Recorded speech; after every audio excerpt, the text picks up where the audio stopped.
Subscribe to our YouTube channel and press the bell icon to never miss any update from Samco.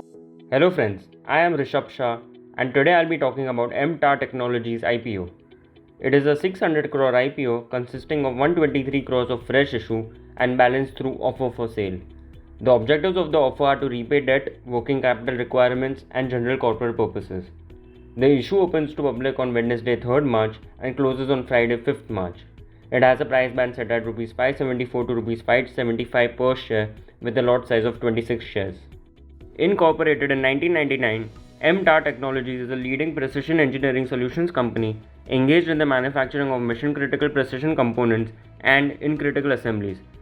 The company primarily serves customers in the nuclear, space, defense and clean energy sectors with customers such as Indian Space Research Organisation and the Defense Research and Development Organisation.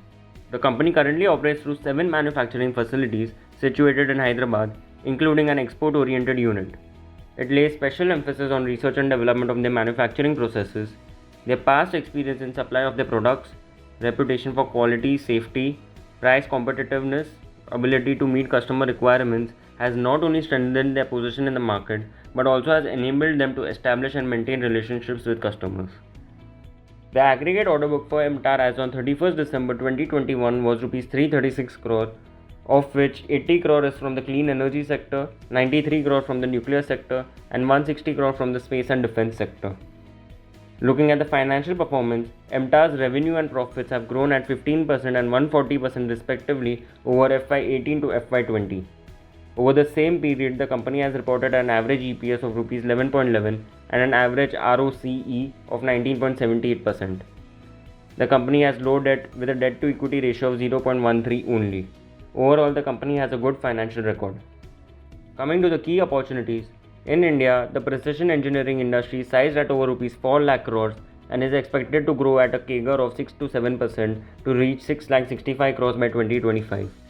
Backed by growing demand and rising investment in the defense and space sectors, the demand for precision engineering products is expected to rise steadily in the upcoming years. The growth in this industry comes as a beneficial effect of the Make in India campaign. The government's efforts to augment India's manufacturing sector will also have an impact on the growth of the precision engineering industry. Also, the market for precision engineering products is fragmented, but the larger players dominate the space. Plus, the nature of the business requires technical expertise and existing distribution relationships. This means new players cannot enter into this market directly, thus restricting the competition. Now, looking at the key risks, the company has a total of 35 customers, out of which top 3 customers contribute over 80% of the operating revenue. The company is highly dependent on Bloom Energy, with almost half of its revenue coming from this one client. This possesses a serious risk as the loss of one customer can adversely affect the company. The company also does not have any long-term supply agreements with customers and instead rely on short-term purchase orders to govern the volume, which is another key risk. And finally, MTAR is subject to strict quality standards. Any failure to comply with such quality standards may lead to a cancellation of existing and future orders, which may affect the reputation and business operations. At the upper IPO price band of Rs 575 and on the basis of FY20 earnings, the offer is valued at a price to earnings of around 51.75 times, which in our opinion is overpriced. But the IPO is commanding a good grey market premium due to the nature of the markets and its presence in the niche segments. Keeping the key risks in mind, we recommend market participants to subscribe to this IPO for listing gains only. Thank you.